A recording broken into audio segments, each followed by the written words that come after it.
So I'm joined by Chester King, the CEO of Stoke Park and the founder of the British Esports Association, which I believe is the national body of esports in the UK. For the novices out there, Chester, what are the basic nuances and the differences between esports and gaming? Yeah, so the definition of esports is organised competitive video gaming, and it's the difference between games and kind of playing in a competitive way. So if a publisher creates a title, people start playing it, and then the publisher will go, right, how can we play this competitively? And it could be 1 versus 1 up to 6 versus 6, or even 7 versus 7. The kind of the norm is 5 versus 5. The reason why sport is in it is because you're trying to beat another human. Esports is always human versus human, as opposed to gaming, which can be against a computer. Obviously, over recent months, we've seen a lot of activity around Formula One, golf, the European Tour's E-Tour, and now the inaugural sort of R&A E-Open. So that really separates the difference from sort of virtual gaming in that community. Yeah, so so what you're talking about is kind of virtual sports, which is kind of subsection of esports. So any video game that has an international federation in charge, so like FIFA, will have recognised video games. So FIFA obviously owns FIFA, which is FIFA 20 at the moment, which will be turning to FIFA 21.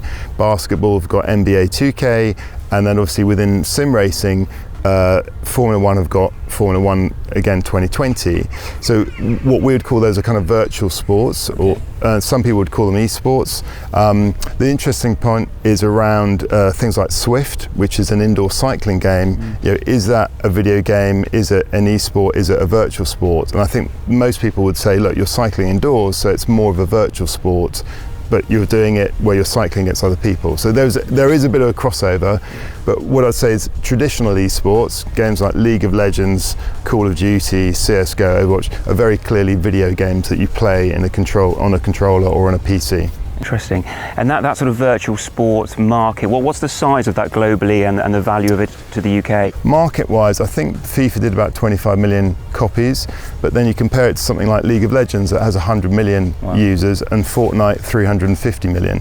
And what would be the typical sort of audience, sort of demographic that would participate, engage in these sort of games? Yeah, that's been a really interesting study over the years. So, you know, take FIFA. You know, in America, there are a lot of people that have learnt the offside rule, have learnt about football and who the players are, the heroes are, through playing FIFA. So in America, it's a slightly different audience and age group there. And F1, traditionally from a terrestrial point of view, obviously it's an older audience, but now what's happening is some of these stars that are drivers, there's Lando Norris has been incredible during lockdown. So he's an avid gamer, he did incredibly well, and what he does is a channel, an online platform called Twitch, and he's got, I mean, probably hundreds of thousands of followers. So if he plays Call of Duty, or if he goes driving, or whatever he does, and because of that, he's attracted a younger crowd, and then that crowd are watching him in Formula One. So the gaming group, the racers, the sim racers, are definitely a younger crowd, but it's interesting where they meet.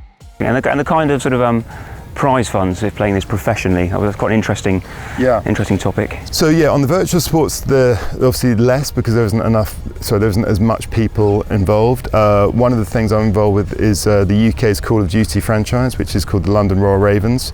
Yeah, and we've got it's the playoff and the finals next month, August, and the winning team will win $2 million of 5.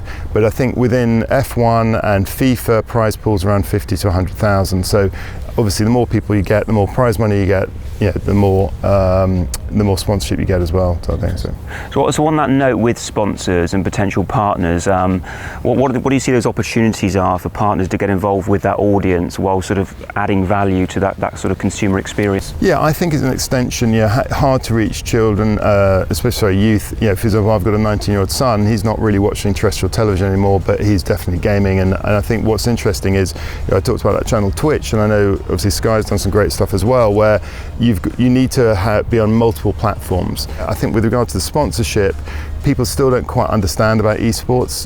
They've got a misconception. There's a huge amount of work that we're doing at British Esports Association, and we're a member of the Global Esports Federation around wellness. And so I think once brands understand that this is actually a beneficial activity, ignoring the fact there's loads of people doing it, then I think more brands will get involved. But I think it's a smart play of brands to kind of do a crossover of terrestrial and online. And then, as I say, people like Lando Norris, he's a Formula One driver who's got a huge following in the sim world, but actually he's a great gamer as well. So you're going to have these characters, these influencers come up who traditionally weren't, brands wouldn't thought of as people like that.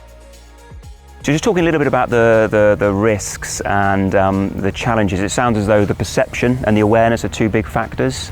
Yeah, so what's happened, the UK unfortunately is definitely behind with regard when it comes to brand and sponsorship support, and I think we've got to do a better job as an industry to kind of promote the values and benefits. But I think that people are concerned about the violence, and I do find it funny how like take a James Bond film or a Kingsman film where there's a huge amount of violence and brands have no problem sponsoring that or being part of that, but when it comes to certain esports, they've got a bit of an issue about it. What's your view on esports and the Olympics? Yeah, so I sit on the Esports and Gaming Liaison Group for the IOC, and for the last 2 years we've been discussing about esports and more importantly about virtual sports. And what's interesting is they're very focused about every sport should have a gaming strategy, and this is important. So I think what you'll see is probably not a full medal event, but what you'll see is esports activity around Paris 24 and LA 28.